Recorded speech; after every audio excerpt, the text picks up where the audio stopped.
Shalom, salam sejahtera dalam kasih Tuhan kita Yesus Kristus yang selalu menyertai kita, yang selalu mengasihi kita, dan selalu menjawab doa-doa kita sebagai orang percaya. Shalom, salam sejahtera, Bapak Ibu yang diberkati Tuhan, saudara-saudariku yang diberkati Tuhan, dimanapun Anda berada, kita berjumpa lagi dalam sharing firman-Mu, pelita bagi kakiku. Mari sama-sama kita buka Alkitab kita, firman Tuhan.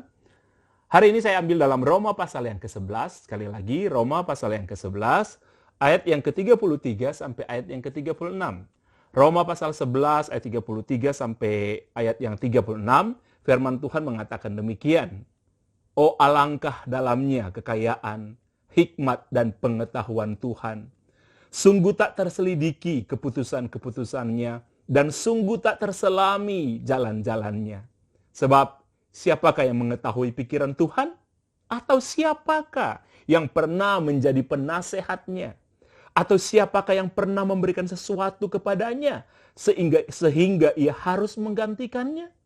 Sebab segala sesuatu adalah dari Dia, oleh Dia, dan kepada Dia, bagi Dialah kemuliaan sampai selama-lamanya. Bapak Ibu yang diberkati Tuhan, saudara-saudariku yang diberkati Tuhan, ada beberapa pertanyaan dalam pemuritan kami, ya, waktu kami aktif dulu dalam pemuritan, ada beberapa pertanyaan yang ditanyakan oleh teman-teman di pemuritan yang sejujurnya saya tidak bisa jawab. Salah satu pertanyaan mereka yang saya tidak bisa jawab, saudara, ketika mereka bertanya tentang kisah Musa. Musa lahir ketika bangsa Israel ada di perbudakan Mesir, dan jumlah mereka sangat-sangat terlalu banyak, dan bagi orang Mesir itu akan mengancam mereka. Sehingga Raja Mesir waktu itu memutuskan anak laki-laki orang Israel, orang Ibrani, yang di bawah 2 tahun dibunuh. Dan Alkitab mencatat Musa selamat. Mungkin ada beberapa anak juga mungkin yang selamat. Tapi Alkitab mencatat Musa yang selamat. Nah, pertanyaannya mereka begini. Kenapa Tuhan membiarkan? Berarti ada banyak anak-anak yang di bawah 2 tahun yang mati waktu itu.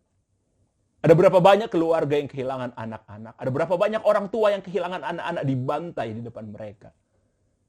Dan mereka bertanya, anak-anak pemurid itu bertanya, Kak, kenapa Tuhan mengizinkan semua itu? Pertanyaan selanjutnya, saudara, masih tentang kedaulatan Tuhan. Pertanyaan, kenapa Tuhan biarkan? Ketika Yesus dilahirkan, saudara. Ketika Yesus dilahirkan, dan kemudian raja yang berkuasa waktu itu, Raja Herodes, dia diberitahu tentang nubuatan Mesias atau raja bagi orang Yahudi yang akan datang, dan tanda itu sudah ada.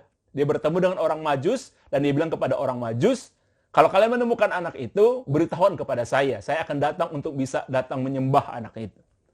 Saudara, Herodes ingin membunuh sebenarnya. Dan ketika orang Majus itu nggak kembali, Herodes mengambil sebuah keputusan, melenyapkan semua anak-anak yang lahir, anak di bawah 2 tahun waktu itu. Yesus selamat. Dan mungkin ada beberapa juga anak-anak orang Yahudi yang selamat waktu itu. Tapi, ada banyak juga anak-anak yang mati waktu itu. Ada banyak orang tua, keluarga yang kehilangan anak-anak mereka pada waktu itu. Pertanyaannya mereka, kenapa Tuhan membiarkan itu? Mereka bertanya lagi, saudara, kenapa Tuhan mengizinkan Stefanus dirajam dengan batu? Dia orang yang sangat percaya, bahkan di detik-detik ketika dia dilempar dengan batu, dia masih tidak menyangkali imannya. Mereka bertanya sama saya, Kak, kenapa Tuhan biarkan semua itu? Stefanus sangat percaya. Satu lagi mereka tanyakan, saudara, tentang kedaulatan Tuhan. Kenapa Tuhan biarkan? Rasul Paulus yang kita kenal sebagai rasul yang sangat luar biasa. Dia mengubah wajah Asia. Dia mengubah wajah dunia dengan surat-suratnya. 3 kali Rasul Paulus dipenjara. Dan pada akhirnya, kali ketiga, Rasul Paulus dieksekusi mati dengan cara dipenggal kepalanya. Mereka bertanya sama saya, Kak, kenapa Tuhan izinkan semua itu? Rasul Paulus, rasul yang sangat luar biasa, orang yang luar biasa dipakai, diurapi, Kenapa Tuhan biarkan seperti itu? Saudara yang diberkati Tuhan. Kalau saudara pernah berpikir hal seperti itu, dan mungkin kalau saudara bertanya juga, saya secara pribadi saya selalu katakan kepada anak-anak sel pada waktu itu, anak-anak pemuritan pada waktu itu, saya tidak tahu. Ada sisi Tuhan yang kita tidak bisa mengerti. Ada sisi Tuhan yang tidak kita bisa mengerti. Manusia memang satu-satunya ciptaan Tuhan yang diciptakan serupa dan segambar dengan Tuhan. Tapi manusia bukan Tuhan. Oke? Manusia, misalnya ada pendeta disebut hamba Tuhan. Dia hamba Tuhan, bukan Tuhan. Tidak ada saudara hamba Tuhan sebesar apapun namanya yang bisa menggantikan nama Tuhan. Tidak ada organisasi Kristen sebesar apapun di dunia ini yang bisa menggantikan Tuhan. Tidak ada. Kita manusia terbatas. Makanya di sini Paulus mengatakan, oh alangkah dalamnya hikmat dan pengetahuan Tuhan. Sungguh tak terselami. Hari-hari ini kita masih merasakan dampak dari corona, saudara. Saya sebagai seorang hamba Tuhan dan saya tahu beberapa hamba Tuhan juga. Kami termasuk saya termasuk orang yang kadang menangis, saudara. Bersama para pendoa, kami pikir kenapa ini terjadi. Karena kami mendengar konseling, kami mendengar sharing dari jemaat, apa yang sedang mereka hadapi. Jalan buntu, usaha yang turun. Untuk sementara mereka tidak bekerja, sementara ada kewajiban-kewajiban yang harus mereka bayarkan. Pertanyaannya kenapa Tuhan izinkan ini terjadi? Bahkan corona ini, virus ini bukan hanya menghantam saudara orang-orang tertentu. Semua, di seluruh dunia, gereja tutup. Tidak ada ibadah. Bahkan hamba-hamba Tuhan yang sungguh-sungguh percaya bahkan. Yang melakukan tindakan-tindakan iman yang luar biasa. Mereka pun terdampak, kena corona, dan harus meninggal. Jadi perdebatan, saudara.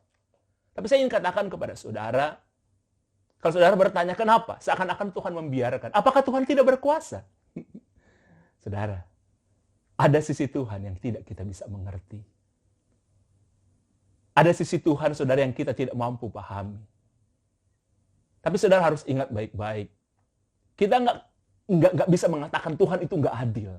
Kita nggak bisa mengatakan ambil kesimpulan Tuhan itu nggak mendengar doa orang percaya. Nggak bisa, saudara. Nggak bisa. Manusia terbatas. Sekali lagi manusia diciptakan serupa dan segambar dengan Tuhan, tapi manusia bukan Tuhan. Tapi saudara jangan cepat mengambil kesimpulan dengan apa yang saudara lihat. Karena sehebat apapun manusia, pikiran manusia ini terbatas. Sehebat apapun daya jelajah manusia itu sangat terbatas.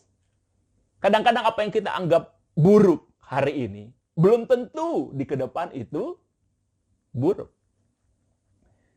Saudara, beberapa waktu yang lalu ada satu keluarga, suami istri, dan anak-anak mereka terpukul dengan keadaan ini. Usaha mereka, saudara, dari bulan April, ya, itu terkena dampak. Sebenarnya dari bulan Maret mereka sudah bisa merasakan dampaknya, saudara, dari 60%, 70%, bahkan sampai, saudara, puncaknya 80%. Usaha mereka, saudara, perputaran uang mereka hanya tinggal 20%. Sedangkan kewajiban-kewajiban mereka tetap normal. Kredit mereka dan lain sebagainya tetap normal. Sedangkan perputaran usaha mereka tinggal 20%. Nah, keluarga ini termasuk yang merasa kenapa kayak gini. Dan mereka tetap berkomitmen, pegawai-pegawai toko mereka tetap bayar full. Saudara, dia sempat bilang begini, orang ini sempat bilang begini sama saya. Saya tanya kepada mereka, berapa lama kalian bisa bertahan dengan keadaan semacam ini? Khususnya untuk memenuhi kebutuhan kalian dan bayar pegawai kalian. Berapa lama? Tanpa jual aset, saya bilang. Dengan uang yang ada pada kalian. Orang ini bilang sama saya, Peser kan tahu, saya tahun lalu 2019 minta doakan, ada beberapa hal yang saya ingin lakukan, saya berinvestasi dan lain sebagainya. Saya melakukan itu, dan sebenarnya kalau secara simpanan saya hanya sedikit. Jadi kemungkinan saya hanya bisa bertahan kalau saya hitung-hitung hanya 3 bulan, Pastor. Karena yang lainnya saya pakai untuk investasi dan lain sebagainya. Saudara, menjelang beberapa waktu yang lalu, dia sudah hampir di batas putus asanya dia. Dia sudah berjuang dengan segala macam cara. Tapi tidak bisa. Dia mulai memikirkan untuk menjual aset, rumah, dan lain sebagainya. Dia sempat mempersalahkan kenapa Tuhan nak berbicara kepada dia ketika tahun lalu dia begitu bersemangat sehingga dia berani berinvestasi untuk usahanya dan beberapa hal yang lain karena dia pikir 2020 adalah tahun yang baik dan dia akan menuai banyak hal yang baik di tahun 2020. Dia sempat berputus asa, saudara. Dia bertanya sama saya, Pastor, apa yang saya harus lakukan? Tuhan bicara apa kepada para pendoanya, Pastor? Pastor sudah janji masukkan kami dalam doa kan? Ya. Pastor, Tuhan bicara apa? Saya bilang, Tuhan tidak bicara apa-apa. Problemnya ada di situ. Jadi katakan kepada saya, Pastor, apa yang harus kami lakukan? Saya katakan berdoa saja. Pastor, ada yang lain nggak bisa Pastor katakan? Saya bilang, nggak ada. Satu keluarga itu nangis, saudara, ketika saya terima teleponnya mereka. Saya pun tidak tahu harus berbuat apa. Saya tanya kepada pendoa, Tuhan bicara apa sama kalian? Orang ini sudah di titik putus asa, sangat putus asa. Mereka bilang, Tuhan nggak bicara apa-apa. Nggak ada pesan khusus. Saya katakan kepada keluarga ini, berdoa aja. Nah, saudara, saya ingat, beberapa tahun yang lalu, saudara, beberapa tahun yang lalu tepatnya, kakaknya atau kokonya itu menjual barang atau warisan dari orang tua mereka. Mereka hanya 2 kakak beradik. Jadi orang tuanya udah nggak ada. Kemudian karena semuanya dikuasai oleh kokonya dan kokonya kaya banget, saudara. Dan beberapa tahun yang lalu kokonya menjual. Ada salah satu aset dari orang tuanya dijual. Dan keluarga ini, harusnya bapak ini mendapat hak juga dalam penjualan itu, tapi kokonya nggak mau memberikan. Dia salah satu yang datang sama saya dan minta didoakan, titip juga doa kepada pendoa, supaya Tuhan melembutkan hati kokonya dan bisa memberikan, saudara, sebagian yang harusnya menjadi hak mereka untuk mereka. Tapi kokonya nggak mau, saudara. Berkeras hati nggak mau. Sampai mereka menangis, sampai kenapa ya kokonya berkeras hati semacam itu dan dia nggak mau berbagi dengan mereka. Itu beberapa tahun yang lalu, saudara. Sampai mereka bilang, kenapa Tuhan tidak bisa melembutkan hati kokonya. Tapi saudara tahu, beberapa hari yang lalu, keluarga ini telepon. Tiba-tiba kokonya telepon dia dan mengatakan akan memberikan apa yang menjadi haknya dia dari hasil penjualan salah satu aset orang tua mereka yang sudah tidak ada. Dan saudara tahu angka yang mereka dapat berapa? 1,8 miliar. Di saat seperti ini loh, saudara. Di beberapa tahun yang lalu, mereka mengatakan, koko mereka kok jahat ya. Kok Tuhan tidak melembutkan hati kokonya untuk bisa berbagi dengan mereka. Itu beberapa tahun yang lalu. Tapi hari ini ketika mereka telepon saya dan memberitahukan itu, saudara, mereka bersuka cita, nangis. Saya tahu ketika mereka nangis, tapi tangisan mereka lain. Dan ada tangisan sukacita di hati mereka. Saudara. Ketika mereka cerita, saya termasuk orang yang exciting mendengar itu. Beberapa tahun yang lalu, kalau aja mereka udah dapat bagian itu misalnya 1,8 itu tahun yang lalu, mungkin uang itu sudah habis untuk hal yang lain. Tapi di saat seperti ini, saudara, di saat seperti ini, yang tahu beberapa tahun yang lalu mereka anggap Tuhan tidak peduli dengan mereka. Tuhan seakan-akan tidak bekerja melembutkan hati kokonya, padahal kami sudah berdoa, bahkan mereka berpuasa. Tapi tahun ini, mereka boleh mengatakan Tuhan itu baik. Tuhan menggerakkan kokonya, saudara, untuk memberikan bagian mereka. Saya tidak bisa menceritakan dengan detail kepada saudara, tapi 1,8 M di saat seperti ini dan di saat mereka sangat-sangat membutuhkan. Saudara, saya ingin katakan kepada saudara, apapun yang sedang saudara alami hari ini, seperti saya sudah katakan beberapa kali kepada saudara, kalau saudara masih bisa bangun besok pagi, saudara masih punya kesempatan untuk lihat mujizat. Dan saudara percayalah, Tuhan itu baik dalam segala sesuatu. Tidak ada ketidakadilan kepada Tuhan. Dia itu adil. Dan saudara akan melihat mujizat Tuhan hari-hari ini. Hari ini. Tetaplah percaya.